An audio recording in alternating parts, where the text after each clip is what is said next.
Please go ahead, sir.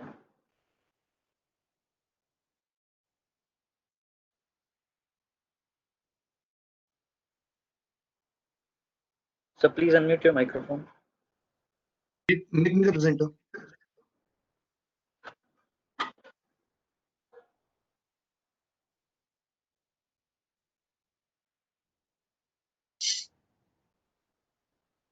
Harinder, make me the presenter.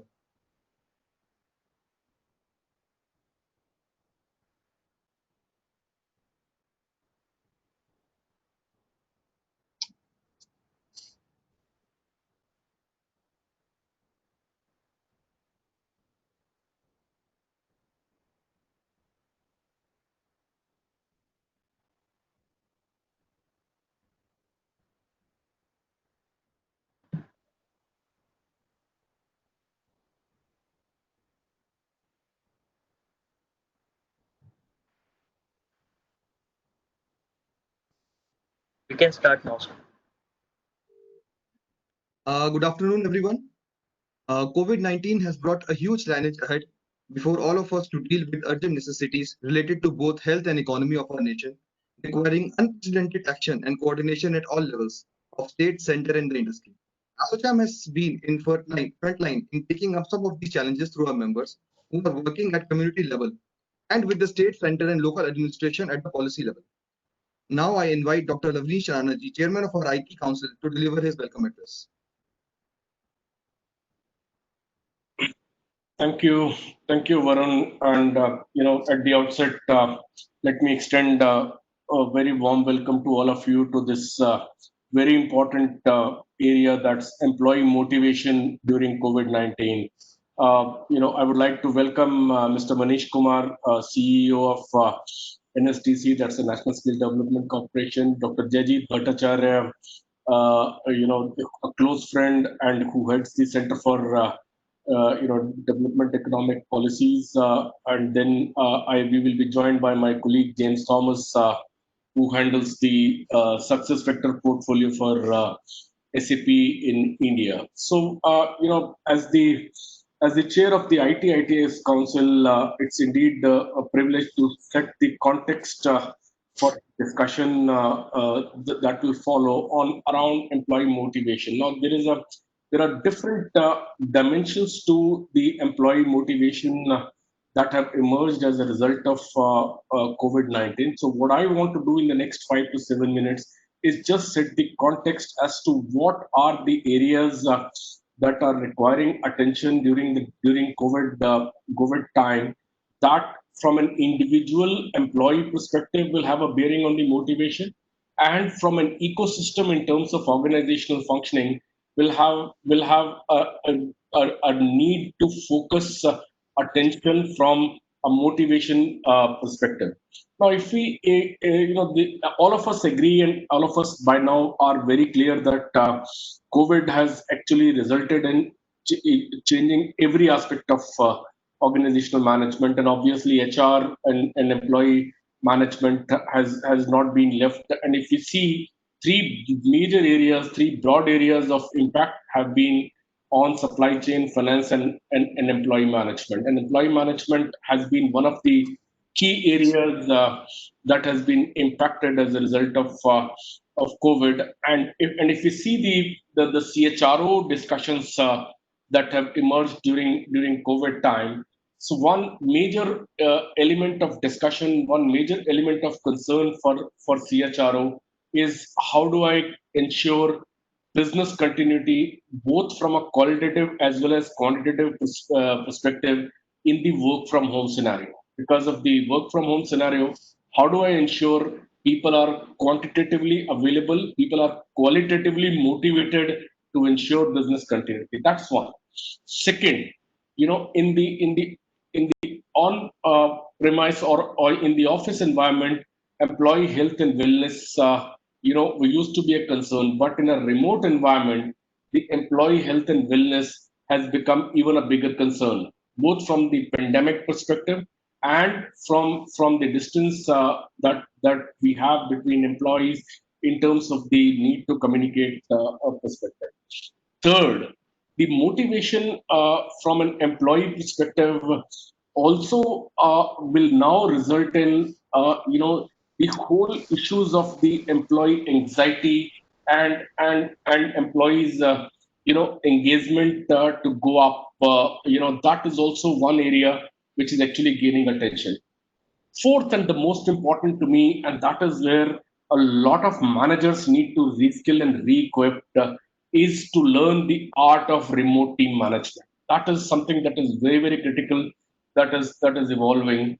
And fifth, this is also an opportunity. This is also leading to a new form of motivational cycle through learning and development. The learning and development has taken a totally new dimension to what we were talking, and hence, and one important area that we always propose is this is the time that probably checking the pulse of the organization, the frequency to check the pulse of organization, the need to check the pulse of organization is actually becoming all more important. How are people feeling?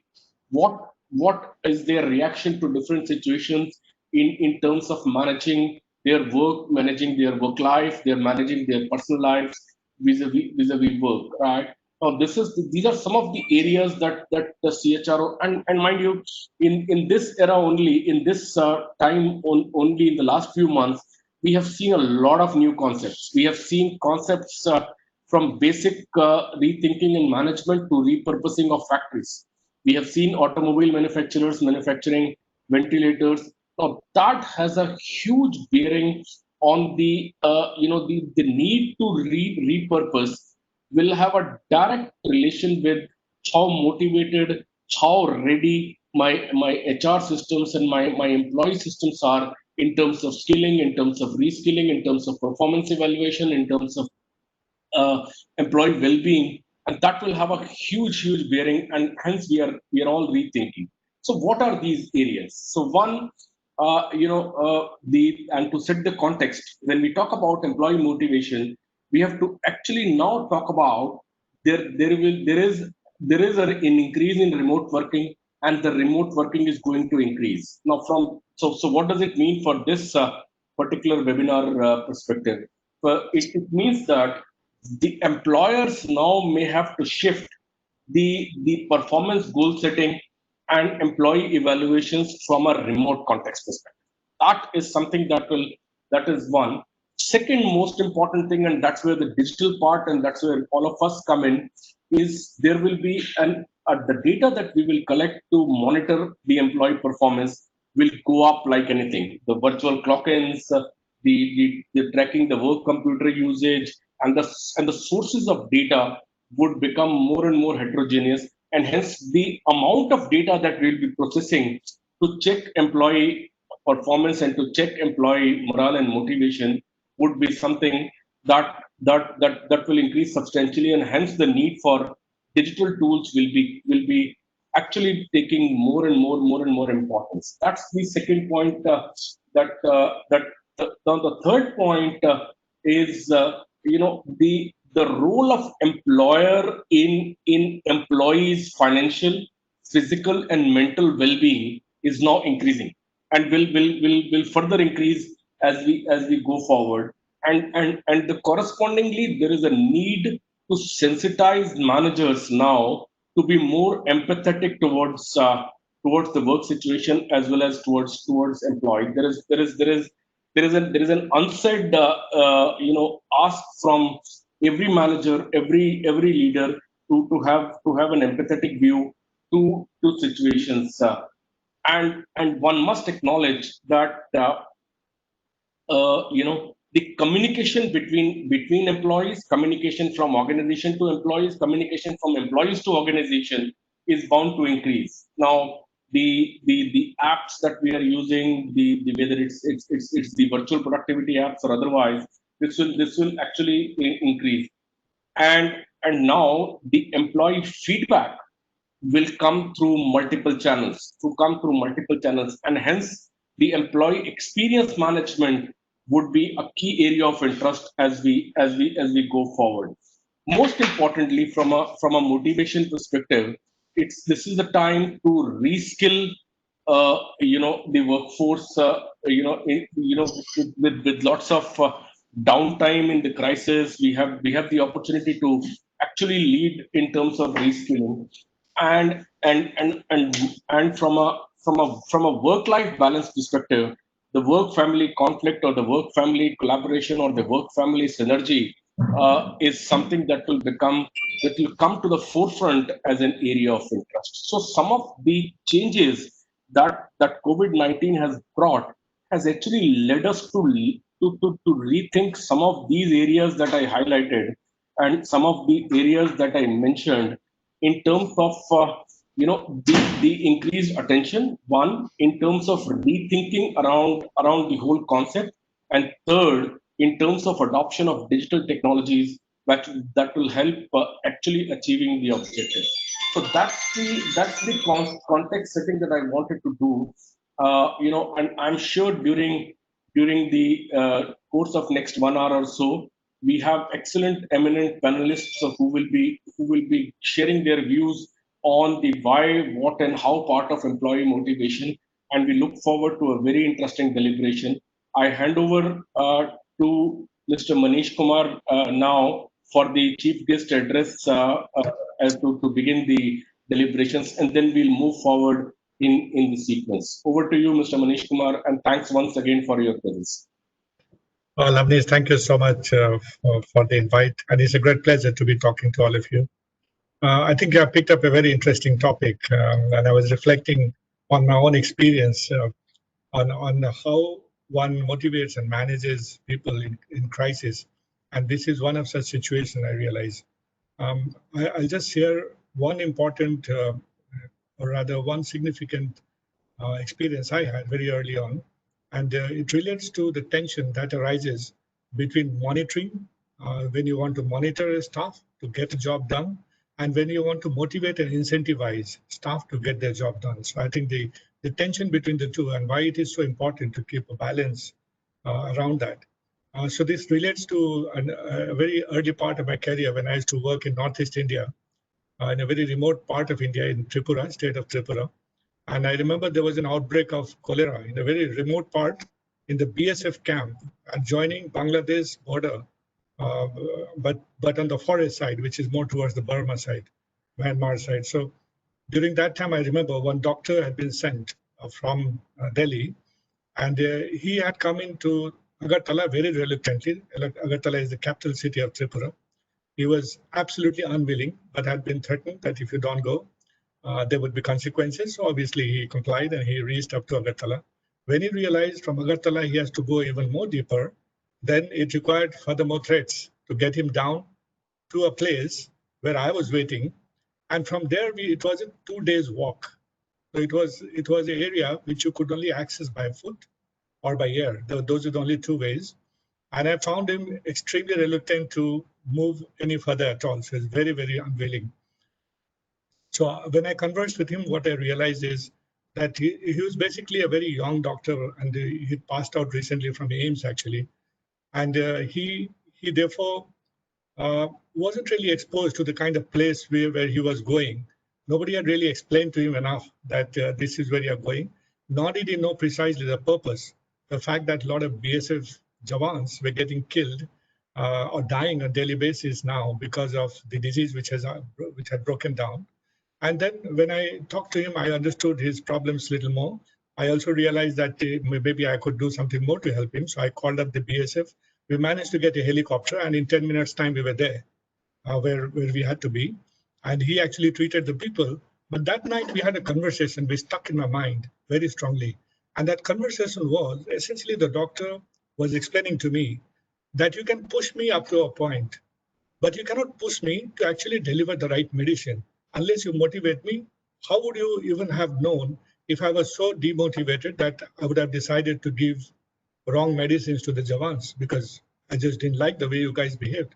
So essentially saying that there's a limit to which you can monitor, and that you must incentivize and motivate people beyond that. So I think this balance is very critical. If you go by economic theory also, you'll find the most expensive way of managing things is to monitor it.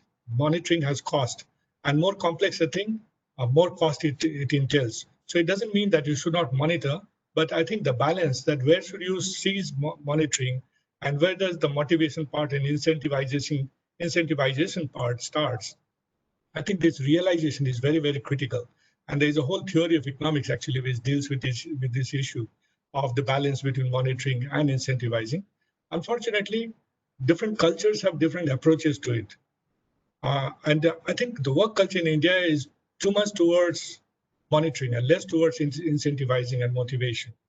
The general belief system in our country is don't trust. Usually you'll find many other places people will say trust but verify. That's what they will say.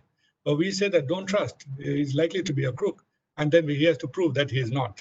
I think this kind of philosophy probably has emerged because we were ruled by the British, and the British never trusted us. They were the ones who ruled over us. They never trusted us, and therefore they always spoke about this, that okay, don't trust these guys. They are most likely going the wrong path. And I think we have very subconsciously imbibed the same tradition. So that's my suspicion about it. But I thought it's important to discuss this issue. A few things which, as NSDC, we have done to motivate people. I think, and I'm just sharing few experiences that we have had internally. One is for all the work that we have done in, let's say, past 2-3 years.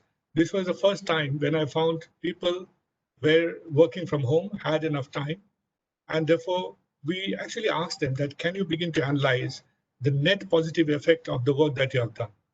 So it leads to people very deeply searching, using analytical tools that are statistically relevant, that how does the work actually contribute to the welfare of whatever they were working at. So just to give you an example, we have realized that for every person that we skill, when he gets a job, he gets 15% more wages compared to somebody who is unskilled and then gets a job. So therefore, a 15% differential, which implies that in his lifetime, there is quite a bit of significant amount of impact on his income and earnings that happens because of the inputs that comes in. So similarly, there are certain other kinds of studies that we have conducted, different divisions doing their own, some people coming up with numbers. For example, for every hour that they work, they change lives of 20 people. So therefore, the fact that you should be working because you are changing lives of 20 people for every hour that you work. And if you don't work for an hour, you are actually lessening that amount by 20. So that's a very powerful kind of message which goes out to people. And they therefore get self-motivated. Another thing that we have done is realizing that there would be enough time. And I found that my people, most of our staff has actually begun to work harder at home, probably trying to, occupy themselves productively. But few things which we have tried to institutionalize is, can you upgrade your own skills? So every person, whatever skill you might have, there is a potential for you to go one level up. And so we have made the free of cost to anyone who wants to do any course from around the world, which is online. And I found that more than half of my staff of NSDC have taken advantage of that. Some of them have gone on to do 2 or 3 courses, and we don't mind that. And we have spent quite a bit on that because we realize that this knowledge will not be lost. When they come back eventually to work, that learning is going to add value. And that shows even now when we keep on having online discussions. Other ways, I think, which I feel keeps people motivated is continuous interaction. I think it's very important to interact on regular basis, keep having meetings, keep discussions around. And I think that's something which I guess everybody is doing at this point of time. We do encourage people to get into meditation and yoga because I personally feel that many of the things of life is inside out, and therefore you need to calm your inside also if you want to calm the outside. So we do encourage that. Of course, we don't pay for that, but when we discuss and have chats, I think that's something which we deliberately ask people to adopt. I think one final thing which I believe very important is that to keep people motivated, the leadership must keep themselves motivated too. And therefore the need for them to continuously reflect, continuously think about their staff and to figure out that are you doing enough for them, and then keeping them always in mind. So that's something on which the top leadership within us, we continuously do that. And so far, it's been a good journey for us.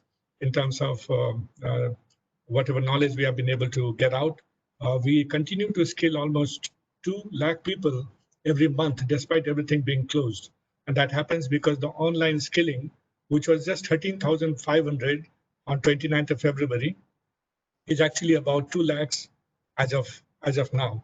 And that's only in one platform, that is eSkill India platform that we have. There are a host of partners that we have, 675 of them, and they are running their own skill program, and they are churning out another 2 lakh people every month. So that's something which has happened partially because people have quickly enabled and ramped up the systems that makes their work continue, and that's probably because the value that they see in the work that they do, and the fact that they don't want it to stop. So the motivation which comes out because of it.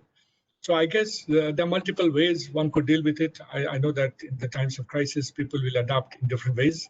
But it's important to keep in touch with people. I think mental health can be a serious issue during these times, and to be aware of it and to be responding to it. So I believe that you are one of them who have picked up this very unique subject, I think, and I think very, very relevant, because most other people are dealing with things which are more technical. But this is, I think, the key and underlies, I think, everything else that we do. So thank you so much for picking up this topic. Over to you, Lavneesh. Thank you so much. Okay, thank you, Mr. Manish, for this excellent address. You highlighted very important issues of the mental health, and maybe as we wait for James, Jajit, your initial perspective on the subject before you assume the role of the moderator and bring Manish, and so your own thought process on this very, very critical topic will be useful for the participants, and then we can move on as James joined to his address, and then we'll come back to you with the questions. Preach, I would like to start by saying it's a fantastic learning from me. Hearing what you and Manish had to say, I think those are very, very pertinent points. Very important dimension, as Manish rightly said, a very, very important dimension of an organization that you're picking up at this time, which is absolutely unprecedented. And I do not need to repeat that. We all understand it's unprecedented. But it's only when we start filling up the details of why this is unprecedented that we realize the gravity of the issue. Why employee motivation becomes such an important issue. It's not just a psychological issue. It's not just that my entire work pattern as a worker has changed.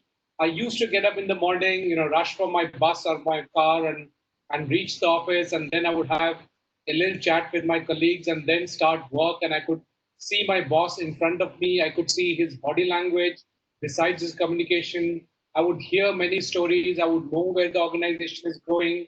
I would look forward to my annual bonus. I would look forward to how I'll be evaluated.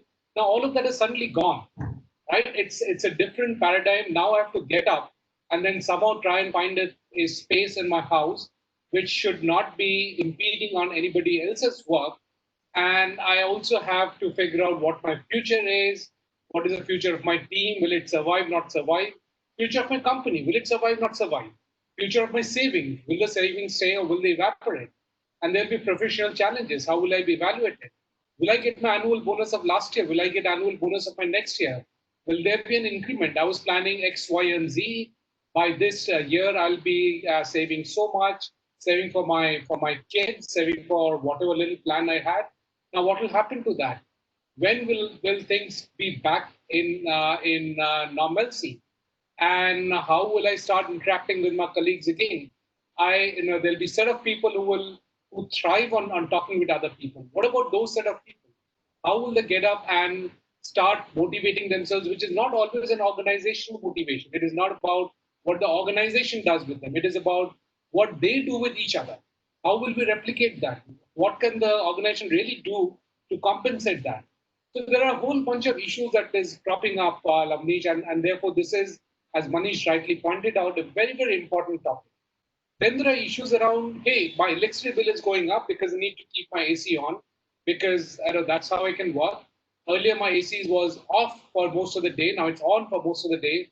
And perhaps in all the rooms I have because my kids need it, I need it, my spouse needs it, and so on and so forth. there will be conflicts induced because you're intruding into the family space, right? And there's conflicts because others in the family who need the dedicated space for study or work are also intruding. It's a different dynamic that's getting played out in your so-called new workspace. And what is workspace, what is living space is all kind of mixed up, which is not how people were brought up. So it's completely crippling an entire framework that has been created over a lifetime, which is now getting smashed because of the pandemic. And therefore, the larger fear of the unknown, fear of what's going to happen to my future, to my kids' future, will I be able to pay for all the liabilities I have, which is what is then playing into the psychological health of each of these individuals. And I think an important point that Manish pointed out was motivation versus monitoring. And clearly, when we are talking about workers, we're possibly talking about white collar workers, we're possibly talking about knowledge workers. But keep in mind that there are also blue collared workers or semi white collared workers who would need to go out. They also need to apply their mind, but they need to also move around. They need to also create. They also need to do prototyping. Now, how do you motivate these two set of people? How do you motivate a knowledge worker? As the example of the doctor was laid out, how do you get the doctor to prescribe the right medicine? And in our case, how do you get a consultant to provide the right option, or how do you get even a leader in an organization to behave correctly? Right. So a leader is also an employee of an organization with different kinds of challenges. We're kind of thinking all the time about employees who are employees reporting to a boss, but what about the quote unquote the boss, the leader? He or she is now facing a challenge which they have never seen earlier, which is how do you manage a team whom you are not seeing, whom you are not able to observe? And also keep in mind that there's issues about employee motivation for productivity. Most people that I talk to are actually working harder than what they were working before the pandemic broke out. And therefore, rightfully, they will have an expectation that they should be compensated adequately. So these are some of the challenges that we're really facing, and I'm really looking forward to hearing Manisha's views and James' views. And I can see James struggling to log in, as we all struggle with new technology. And I look forward to their views. Lavnish, whenever you want me to start with a few questions that I've put together, I'll be ready to start off. If you would like to introduce James, we can take a pause and wait for that. Okay, so thank you, James, for joining. Thank you, Jajit, for the wonderful introduction to some of the areas that probably both me and Manish left untouched. These were really good insights. James, quickly over to you. We have already started, and Manish from NSDC has already spoken. It will be great to have your initial points and your thoughts on this important topic of employee motivation during COVID, and then we can hand over to Jajit for a panel discussion between you, Manish, and Jajit for the benefit of the audience. So over to you, James, for your initial thoughts and comments. Right. Thank you, Lavnish. Wonderful to see you, Jajit. Hello, Manish. Sorry, I was on in another panel, so sorry for being, I would have loved to be at 3 p.m. Obviously these are interesting times, right? I think there is no doubt that we are going through a black swan event kind of a thing. Possibly, I would look at as me being fortunate to see a black swan event which may pass through once in 100 years, maybe. But definitely unprecedented times. And when we look at it, from as an individual, as a citizen, no country is paid, no individual is paid. It's a level playing field in terms of how these things are evolving. And when we look at this from a employee context, from the way this is radically changing the way we thought how employee engagement would work, how business priorities would continue in 2020, pre-COVID to COVID, I think clearly that the situation has changed. But my belief is in all this that we are seeing, from IMF to pretty much Every study talking of anywhere between a 2.5 to 3.5 contraction at this point in time on the global economy. Um, from an industry to industry perspective, well, it is different. I think there are also organizations, industries who are really radically reshaping to this. There are organizations, there are employees who are really looking at it differently. There are also softer aspects coming in, whether it is how we experience psychological safety, how we look at mental health, how we look at employee experiences, how our work and life is kind of merging into one. There are various facets emerging which has definitely not, we have not seen possibly with this intensity around us. There is also another disruptive change which I am observing, which is the way as employees, as individuals, our lives are, the way we play, the way we shop, the way we talk, or the way we watch. All this is dramatically going digital, or even the way we transact. The emphasis on digital technologies, digitization is completely encompassing our life in all the aspects of life that we do. And I guess it's also impacting the way we work and the way today's generation, whether you call it millennials or whether it is all the 5 or 6 levels of generation that we can see in the workplace today, or the working age population of India, which is almost 900 million, if you look at the 15 to 59 age group in India. So the work is sort of mimicking the way we live. Digital technology has to embrace this. And what we are trying to do, representing SAP or SuccessFactors, is exactly that. How do we bring in seamless employee experiences? How do we shift an organization, not just in terms of engaged employees, but inspired employees? How can we really create an employee culture or a culture of experiences that drives engagements very differently? And how do you make it really sustainable? How do you make it evolve? And how does technology and digitization really embrace this? So these are the kind of thoughts that I have. I thought I'll just share that. We are engaging with organizations, with societies, with bodies like ASSOCHAM to really further this and try and see how we can make a purposeful difference as life and work merges together. And that's what I would like to share. Back to you, Jayjit. Thanks, James. That's really insightful. With that, I have a question to Manish. And Manish, you got deep experience in the government before you joined National Skill Development Corporation. What is your advice for those who are managed workers as to how you would really keep them motivated in this era of the pandemic? Manish? Yeah, I think I spoke partially about that earlier too. So one is, as I said, create meaning out of what they are currently doing. Pandemic, as James said, is a very rare event. Last time we had pandemic was 100 years back, and if you look at what happened then and what is happening now, we are much better, honestly. So we have 0.7 million people approximately who have died in the current pandemic. Is going to increase for sure. But last time when we had pandemic, it was almost 50 million people who had died globally. So that's the kind of impact it had. So I think in some sense, yeah, we are witnessing a time which correctly said is a black swan, not something which any of us would have really wanted to experience, but that's part of our life now. Yet things, when you look at it in another perspective, is not really as bad as it could have been if you were 100 years from now. On the other side, there are some positive things, and I think we need to emphasize in the positive parts of what's happening around us to motivate people. If you look at the positive side of things, just 25 years back, we had in our midst what we call a life transforming technology coming in, which is the internet and the changes in technology that it inspired or it facilitated. So you find in 25 years' time, the world has changed hugely.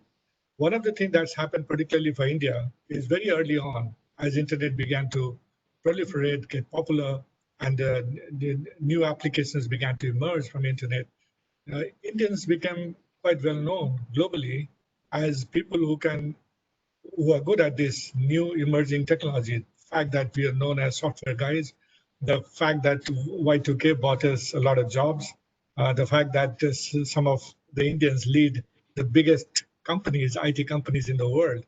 So that does show that we gained out of that entire process. Now, because this is a life transforming technology, and the fact that we are in the middle of a what we call a demographic window of opportunity, and the fact that we have been able to create a leadership position for ourselves globally in this changing environment when it comes to digital world, this pandemic has actually contributed one positive thing, which is quite contrary to our expectation, which is essentially an awareness even among the greatest skeptics that digital platforms have huge capabilities.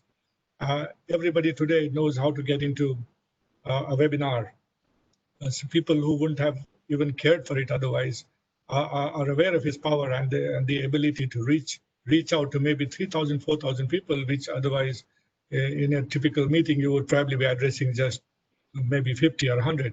So therefore, I think focusing on the positive side of things and looking at it in perspective and bringing that to the front so that others realize that and can value that, create meaning out of it, and also place themselves in the middle of it. I think that's very important part which one should be playing right now. That's what I believe, JJ. Back to you. Right. Manish, very, very interesting points. In fact, I pick up the first point that you mentioned was about meaning of work. And we do understand what that means, but when you tell a leader to help their team find meaning in work, they find it very challenging. In fact, I've heard leaders saying, we can't even find out what's the meaning of life. How do we say what's the meaning of work? So if you could just help us with some examples that you may have had in your organization in terms of what you mean by meaning of work, and how do leaders really communicate that? Yeah, so to me, as I said, let's say that I'm in the business of changing people's lives by skilling them. So if I understand the work that I do in that sense, then to me it is about looking at does it make the difference? Does it really change people's life? So let's say that I was talking to people who are in ITS sector, and they are skilling young children who have just maybe passed out from class 10 or 12, or even failed in class 12, and you give them the basics of IT and then get them into jobs. Now, few of the things which we share and which we found is very powerful when we share, I'll give you an example since you asked for it, is look at the changing technology that's there and general belief system that because of the change in technology, the fact that the ITS is changing and you lose a lot of jobs will be lost.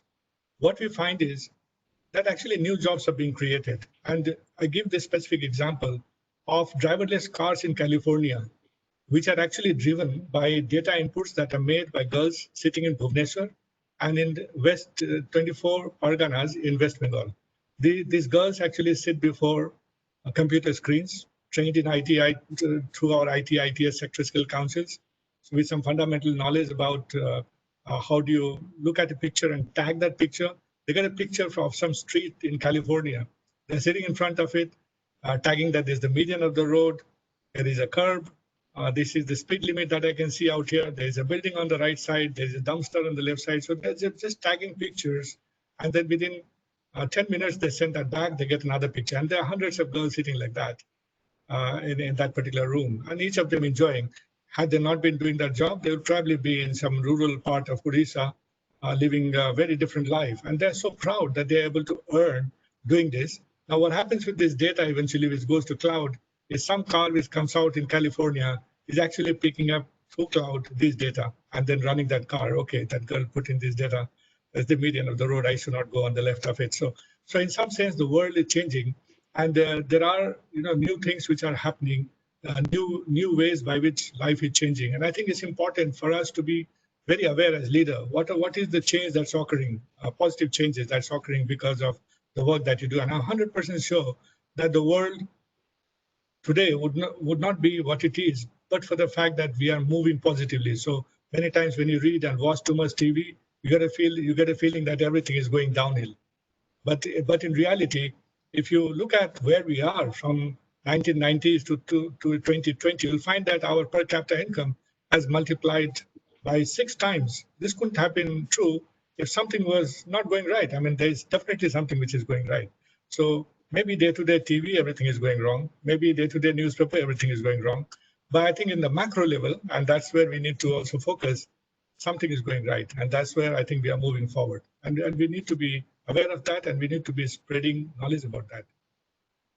Over to you, Thanks, Manish. I think that's a very, very wonderful way of putting things in. Thank you so much. That takes me to James. And James, you're talking about the black swan effect and the impact of technology. The fact that we're having a webinar, back to back, which is what you were doing before you joined this, shows the democratization that technology has brought in. And such a conference would have cost multiple lakhs of rupees, and it's being done at a very, very cheap cost thanks to technology and thanks to the changes that digitization has brought in.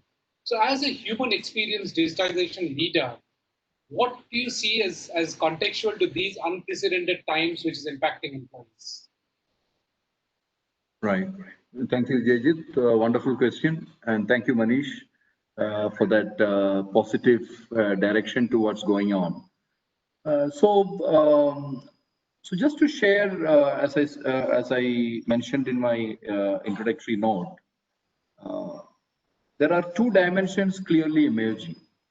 One is, what is a great experience, which comes from this digitization in terms of how technology is going into, let us say, how people processes are run, getting into a little brass track of how people are getting recruited, how people are getting onboarded, how people are getting trained and retrained, how their performance is being looked at, how their careers are being looked at, the entire life cycle process. So that is one in terms of how are we driving experiences. There are changes there, but it doesn't end there.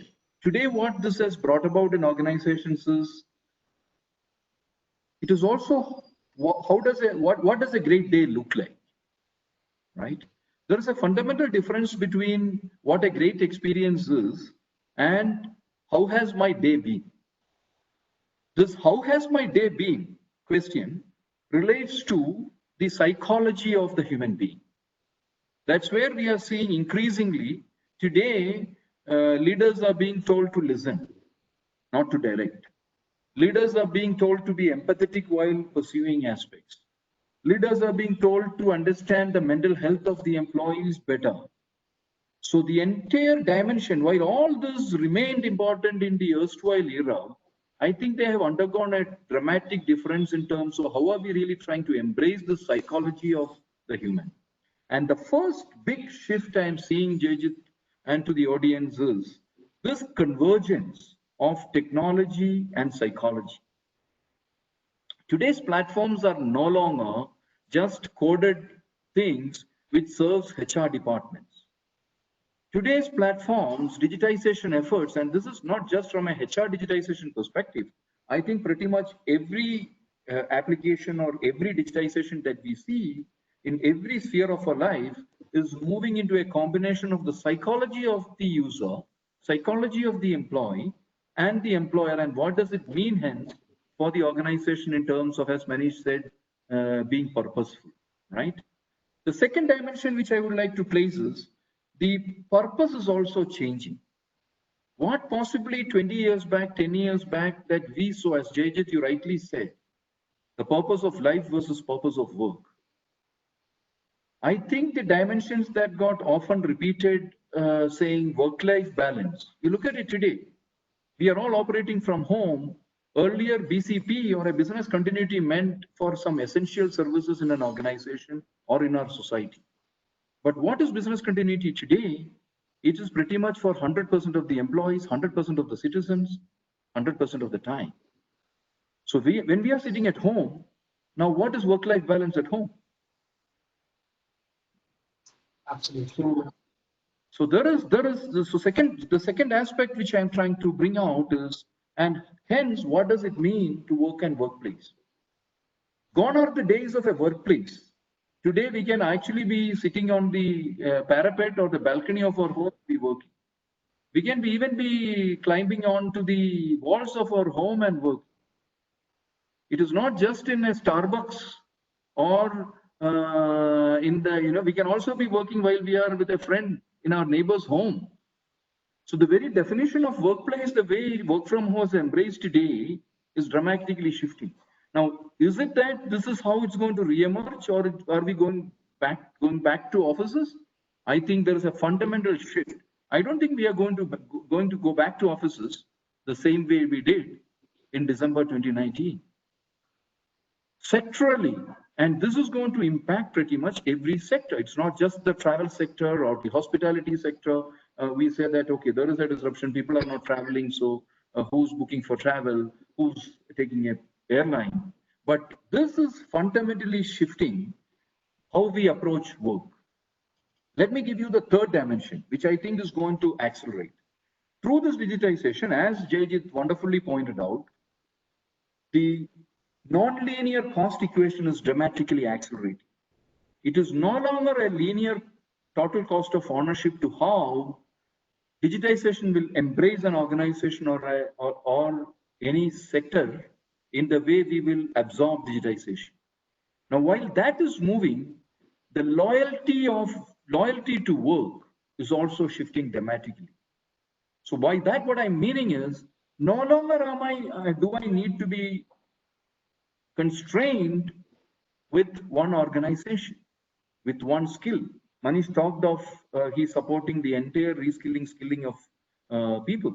If you look at India, we have about 10 to 12 million people, or graduates as we can call them, coming out through the door every year. And that's going to continue for the next 20 years. We are a 900 million working age population. Our employability is possibly 25% in terms of the real skills that we can deploy. Now, what does it mean in terms of today's generation who's coming out? Are they going to look for jobs which will give them 30-year job security? Or are they going to be gig workers? Or are they going to work maybe timeshare across 5 companies, across 2 skills? A lot of people have multi-skills. We are all tuned to working for a skill for a significant period of time before the organization tells us to change the role. There are people who have been in the same role for years, maybe decades. I think fundamentally the third dimension I would say is this is shifting. So first one, the entire aspect of how the workplace of the future is moving. The second dimension, how the entire nature of employee experience is shifting between the technology and the psychology of it. And the third, obviously, how we approach work itself and workplace itself. Back to James. Thanks. Thank you, James. It's fantastic. In fact, it reminds me of a time when both you and I were in Oracle, and I was doing work from a hill, not from work from home, because I was in Dehradun interacting with the then newly formed government of Uttarakhand, and I had to get a file at a short notice. So I logged in using a 2G phone back into the Oracle servers to download a file, get it printed, and hand it over. So I think those were the primitive days. But fortunately, as we hit the COVID, and the fortunate part is that we actually have the technology and the bandwidth coming to each home to be allowed to enable us to have this seamless conversation and seamless work interaction. Imagine if this was happening even 5 years earlier. There would have been a larger issue because none of us would have been as productive as we have been. The bandwidth coming to our homes was not more than 2 Mbps 5-6 years back. And now we're running on 200 Mbps. Many of us are on 200 Mbps. The least is 8 Mbps. And I think there's been a fundamental infrastructural change that has happened, which is allowing us to make the transition almost smoothly. But with that, I'll come back to Manish with the issue that we are completely focused on white-collar workers and knowledge workers, on pretty much as I would call the privileged class. What about the blue-collar workers? How do we motivate them? How do we ensure that they stay productive? And you gave this brilliant example of getting the girls in Chobbish Pargana do AI annotation, which is the highest order of work. But if they were not doing it, they would have probably been involved in some blue-collar work. How do we encourage them and motivate a blue-collar worker to be productive in this situation of the pandemic? Manish? I think very, very important question. And I think the key to solving India's problem is trying to solve this particular aspect that you spoke about. If you look at India, just to put things in perspective, if I were to divide into 4 income quartiles, anybody who earns 26,000 rupee per month or less is the first income quartile, is in the first income quartile. The next income quartile is 26,000 to 37,000. The third one is 37 to 57,000. And the fourth, to which all of us belong, is actually anybody who earns above 57,000 per month and above. So it shows um, what is the magnitude of problem that you are talking of in reality.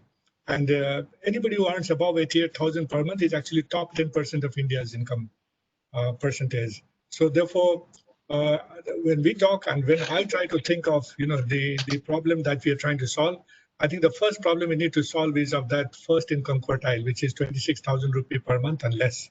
Because unless you have sorted that out, the problem are not going to get sorted.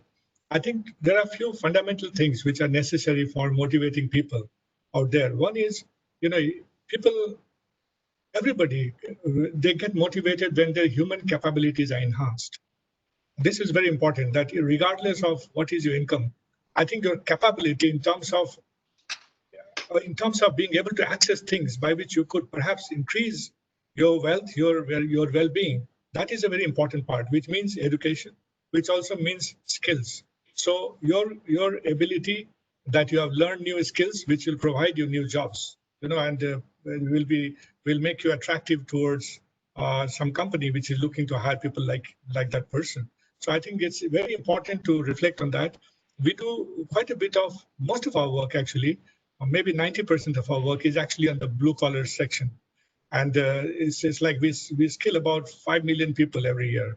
Of that, I would say 95% would belong to the 37,000 rupee per month and less, that category. And maybe 5% which belongs to the other, because we know where it is more money, there is a market which functions. So there's no need for us to be into that because the market is doing well out there. There's no need for NSDC or anybody who is basically trying to create a market to be playing any game, any role in that particular area, except in creating standards, perhaps connecting to global market and all that kind of stuff. So I think one is the ability to take these kind of facility right to the bottom. We have about 11,000 centers across India through which we have enhanced our outreach and we touch 5 million lives. I think it's not enough at the moment. Government of India together with NSDC, that is everybody taken together, touches lives of almost 10 million per annum. But even that I think is not sufficient. We need to be double of that. And that's, I think, one of the missing piece for us, the need for creating more capacity. This is one part. Second, I think, requires a bit of, I guess, support from the private sector itself. If you look at India, we are mostly informal sector. We're not formal. Very little is formal in India, and there can be various reasons why it is not formal. But I think one of the challenge of this informality is that when disruption occurs, the ones to suffer the most are, again, the people who are in this first income quartile. The less income you have, the hardest hit you are likely to be. Few things that we have been trying to do is creating programs like recognition of prior learning. Now, what we do with recognition of prior learning is we have realized that a lot of Indians, we have about, let's say, 42 crore people who are in the workforce at the moment, of which about 37 crore are actually skilled, but they are not recognized for their skilling. So what we call RPL, a program that we have devised, recognition of prior learning, it's heavily supported by government.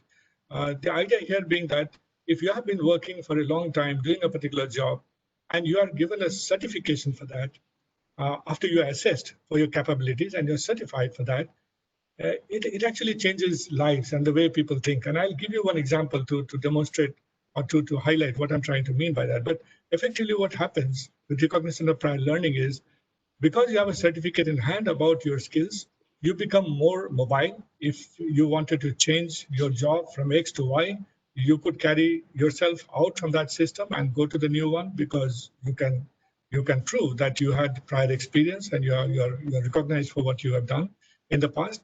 Second is you are also able to bargain more. In India, people often are not able to bargain more because the moment that bargaining starts, the owner knows that, well, I think I can change this guy, and immediately the person is changed. So recognition of prior learning will require, because it is mostly informal sector and working with industry, a large amount of industry support is needed for that. And that's something which can't be done, I don't think so, by government alone. It requires heavy, I think, support from industry. The example which I was trying to give you was something which Jaipur Rugs has done. And Jaipur Rugs obviously supplies rugs globally, is well known for rugs that they might be supplying even to hotels in New York.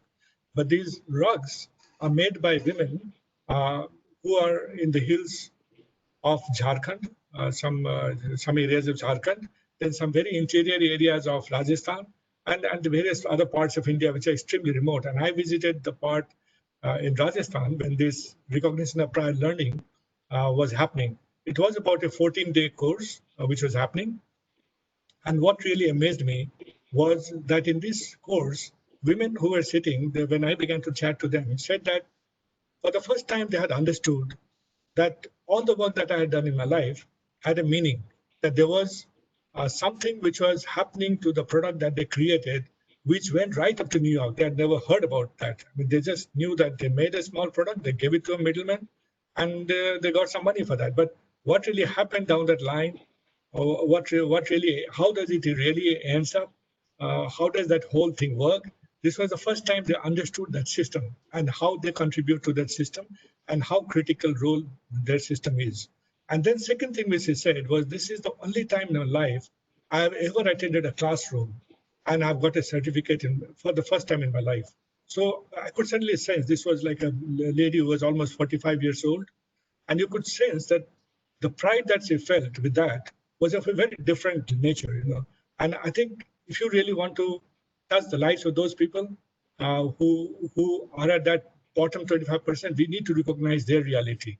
And I don't think so I can define their success with my vision of success. It's a very different way of looking at life. And you have to go and understand their way of life and then help them rise from their perspective. So I think some of these programs are very well designed, requires huge support from industry. If you have that, it can make tremendous difference in the happiness of people who are already serving, who are already skilled.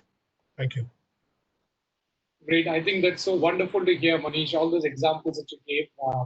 I think it's very uplifting in these times of the contribution that the people at the ground are making, and they can see that they're. So on the same lines, I'll move to James. James, how do you think organizations should approach the adaptive learning and reskilling dimension for its people and its execution with this shift in the business priorities? Right. So I think, thanks, Jajit. Wonderful question. I think I'll pick on from what Manish stated, right? That getting a certificate is important, right? With the number of people that are coming out and the employability being a challenge, that the platform that Manish mentioned in terms of trying to assess and test and then certify.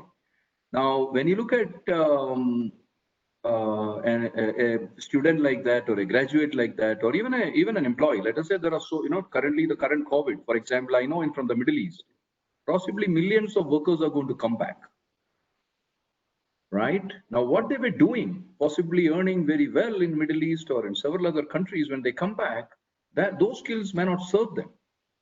So the reskilling piece, what at SAP we are trying to do through various social initiatives, even success factors in terms of platform, what we are looking at is how are you able to really provide adaptive content, right?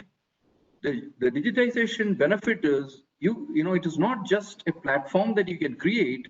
Once you create a platform, you can drive through tremendous amount of content, which is very dynamic, which is very real, and which also can cater to the varying interests of our vast population, right?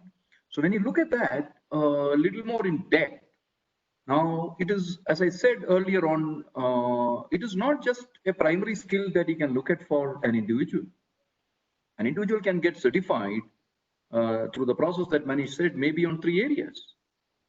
And depending on how job scenarios move, he can actually be quite flexible in the way he needs to be working. So I think the entire concept of how organizations will be static with skill sets. Today, how is a HR database being looked at? Jajit, James, Manish, maybe we are getting bracketed into a certain type of profession. I wonder whether I can even move out of IT industry, right? I wonder whether, I can move out of sales. I wonder whether I can move out of B2B sales. So the reality to skills as a graduating individual coming out of a school or a college and then evolving, right, over a period of time through experiences. This is today in terms of how organizations are looking at how we are going to drive revenues, how we are going to drive profitability, and how employees are going to be the center of action, the center of gravity, if I may say, in this new age of how organizations need to radically look at redefining the skilling aspects, reskilling aspects, multi-skilling aspects, and leveraging and building flexibility to even managing employees. So that's what I would like to share. And from a technology perspective, I think we are actually tremendously advantaged in India because of various reasons in terms of being able to really come in. Maybe we will, as the telecom revolution happened, Jajit, I think we used to say this, maybe in 2000, that India didn't go through the same process of wired telephony before we went. Today we are on 5G, possibly much faster than some of the countries who adopted 2G earlier, right?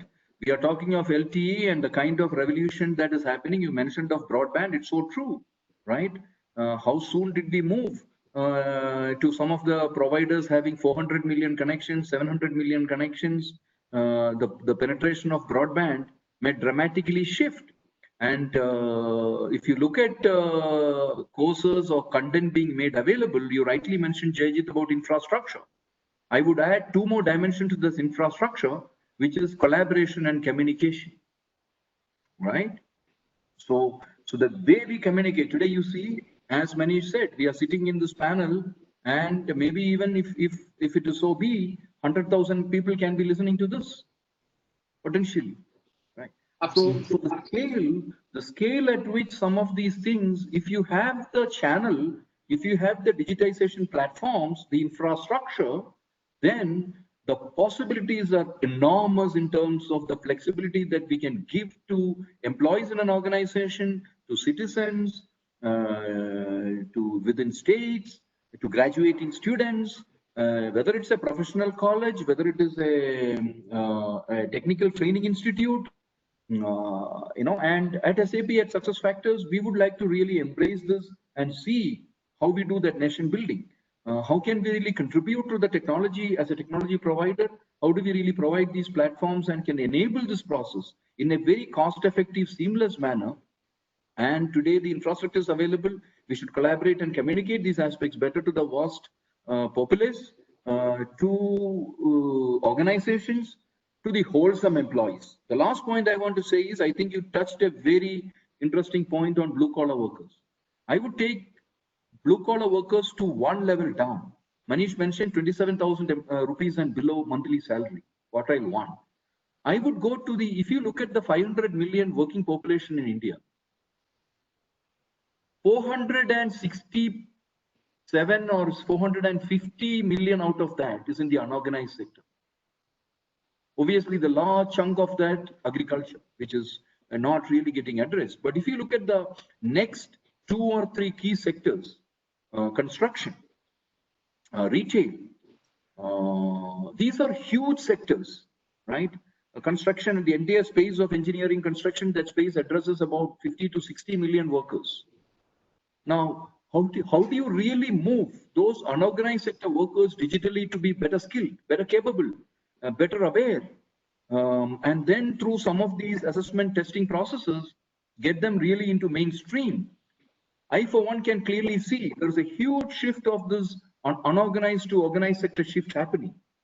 The 90 or 92% of unorganized sector working age population in India Imagine even if we shifted 20%, it is in millions.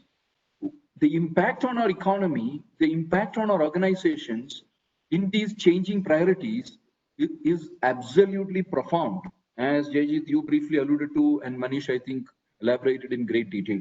So that's what I would say. The entire aspect of reskilling and skilling is hinging on content availability and how we really use that content in a very cost-effective manner through platforms across to the people that really need. Back to Jayjit. Great. Thank you. Thanks, James. We've almost run out of time for this panel discussion, but James, those were very excellent points you made. Manish, one last line, the sentence from your side in terms of what would your advice be to organizations and how they should transform to make their organization far more responsive to their employees and to keep their employees motivated? What would your advice be, Manish? I think it's very important from a HR perspective to be listening than to be talking. That's, I think, the most important one, because while you might have the power to do what you want to as leaders, but it's very important to understand what is it for which you must act, because you know your perspective, but what is the perspective of the other side? I think, therefore, a good listening HR is what I believe is an effective one, not the one which talks more than listens, because then I think you don't get to get that deep insights which are necessary for you to take right actions. Right. Thanks.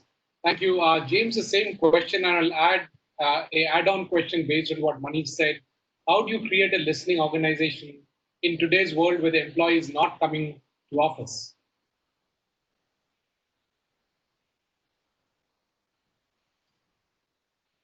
I don't think James is listening to me. That's the challenge of technology. James, if you are able to log in, can you hear me? No, I think there is a bandwidth issue. Yeah, So I think some problem with the internet. Yes, indeed. There's an infrastructure issue. But I think we have run out of time in terms of this panel discussion. So I'll hand over the reins back to Lavneesh to take this conversation forward. Lavneesh, over to you. Thank you, Jayjit. Over to Varun for the vote of thanks, and we can close after that. Thank you so much for all the wonderful words of wisdom and advice. Varun. Thank you, Chairman, sir.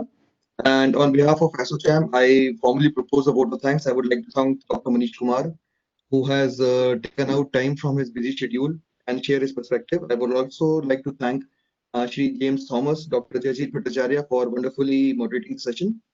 The video of this will be shared with all the participants and would also be uploaded on YouTube. And I would invite everyone to join for our next webinar. Thank you very much. Thank you. Okay. Thank you. Bye-bye. Thanks. Bye-bye.